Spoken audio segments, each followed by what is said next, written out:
कोविड-19 अर्थात कोरोना एक ऐसी बीमारी, एक ऐसा वायरस जो शुरुआत में लाइलाज था। सन 2019 और 20 और 21 के दौरान ऐसा छोटा से लेकर के बड़ा कोई देश नहीं था जिसको इसने परेशान नहीं किया। अच्छे देशों का आधारभूत ढांचा ही पूरी तरीके से चरमरा गया। कितने देशों की तो आर्थिक स्थिति ये हो गई कि विदेशों से उसे कर्ज लेना पड़ा। व्यवस्था से लेकर के दवाइयों तक का इतना अकाल पड़ गया कि लोग बेमौत के ही मरने लगे। और ऐसे समय में भारत में भी 2020 की शुरुआत में जब इसने पैर पसारा तो शुरुआत में सरकार ने तैयारियां की, लेकिन वो नाकाफ़ी पड़ी और लोग भी इसे हल्के में ले रहे थे। लेकिन जब ये अपने प्रचंड रूप में आया तो इसने अच्छों को हिला के रख दिया। ऐसे बहुत सारे केसेस हुए, ऐसे बहुत सारी स्थितियां आई जहां सरकार और आम लोगों ने सबने मिल कर चीज़ों को, स्थितियों को संभाला, एक दूसरे का हाथ पकड़कर इस मुसीबत की दौर से बाहर निकले।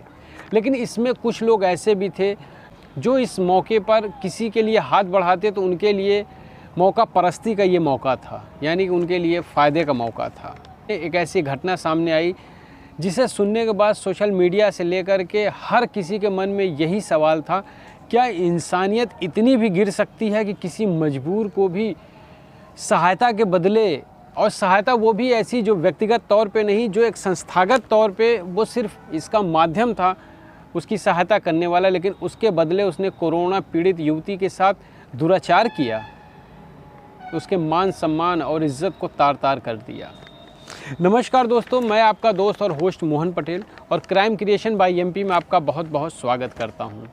दोस्तों, हमारे वीडियोस आप तक जाते हैं। अगर आपको अच्छा लगता है तो आपसे रिक्वेस्ट है कि हमारे वीडियोस को लाइक करें, शेयर करें और चैनल को सब्सक्राइब करना ना भूलें।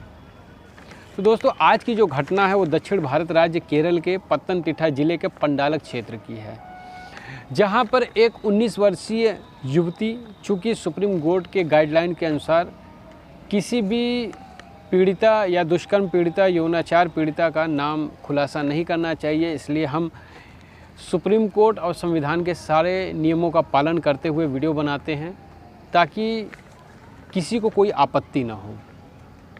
तो शुरू करते हैं दोस्तों आज का वीडियो। दक्षिण भारत के राज्य केरल के पत्तनतिट्टा ज़िले के पंडालक क्षेत्र में एक 19 वर्षीय युवती, जो कि उन दिनों अपने रिश्तेदार के घर में थी, वो कोविड पॉजिटिव हो जाती है, जिसके बाद उसके रिश्तेदार उसे एक अलग कमरे में क्वारंटाइन कर देते हैं।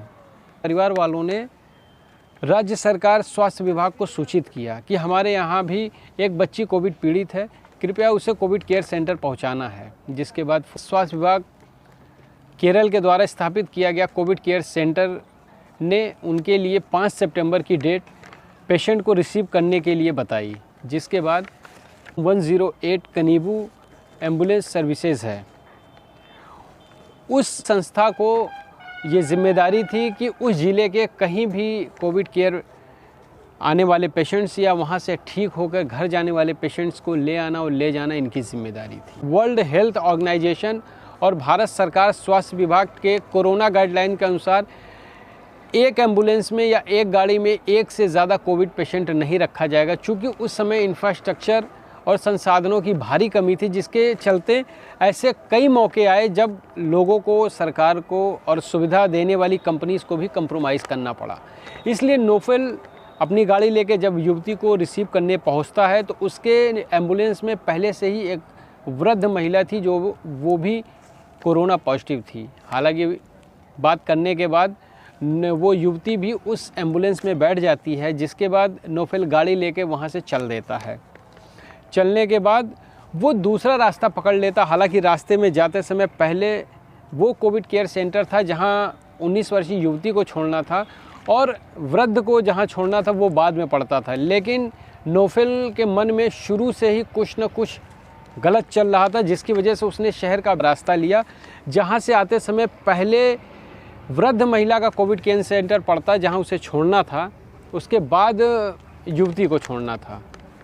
लेकिन इस बात को देखते ही जैसे ही वो कोविड केयर सेंटर पहुंचता है, वृद्ध महिला को छोड़ने के बाद फिर वो दूसरा रास्ता लेता है। जिसके बाद उस युवती को शक होता है तो वो नोफेल से पूछती है कि ये कौन सा रास्ता लेके तुम जा रहे हो। मैंने तो इस रास्ते को कभी देखा ही नहीं उस रास्ते में पड़ते हुए। जिसके बाद नोफल उसे फिर बरगलाता है और झूठ बोलते हुए कहता है कि ये एक दूसरा रास्ता है, जिस रास्ते में हमें जाना है वहाँ पे ट्रैफिक जाम है, काफ़ी भीड़ भाड़ है, मैं अभी वहीं से आ रहा हूँ, तो इसलिए दूसरा शॉर्टकट लेते हैं। जिसके बाद युवती शांत हो जाती है।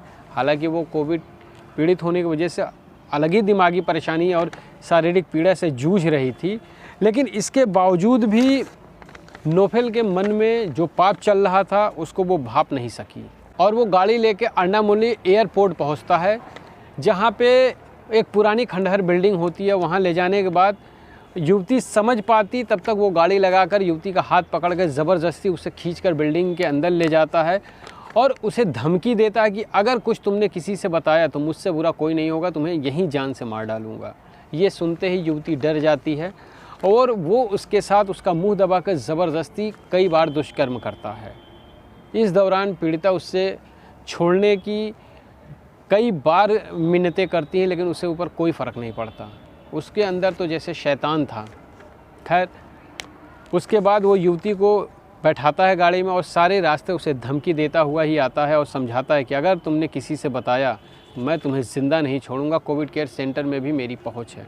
जिसके धमकी के बाद वो लड़की डर जाती है और इधर कोविड केयर सेंटर पहुंचने के बाद नोफल उसे जल्दी से छोड़ के वहाँ से चला जाता है। जिसके बाद उस लड़की की हालत देखकर डॉक्टर्स को कुछ शक होता है। शुरू में डॉक्टर्स उससे प्यार से पूछने की कोशिश करते हैं, लेकिन लड़की कुछ भी बताने से इनकार करती है। वहाँ के डॉक्टर कुछ साइकेट्रिस्ट से बात करते हैं, जिससे कहते हैं कि इनकी काउंसलिंग की जाए, तब शायद कुछ बताए बच्ची। अपने में ही खोई हुई।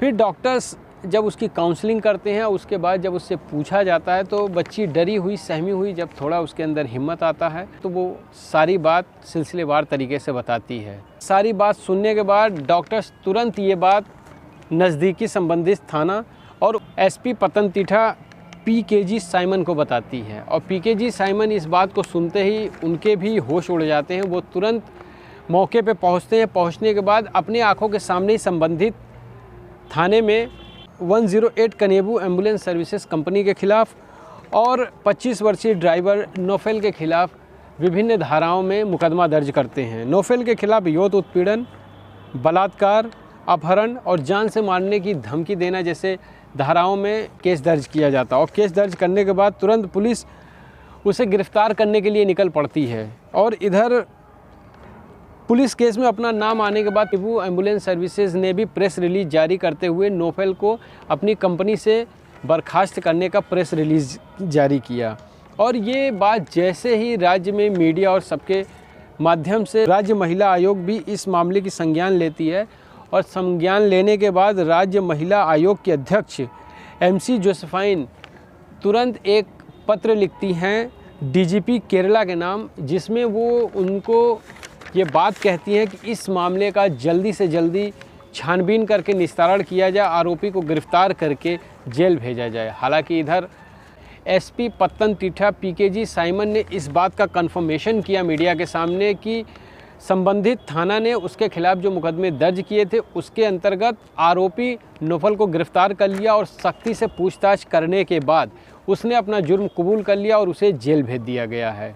अभी हमने फ़िलहाल छानबीन कर ली है और मामले की चार्जशीट भी कोर्ट में दाखिल कर दी गई है और मामला न्यायालय में विचाराधीन है।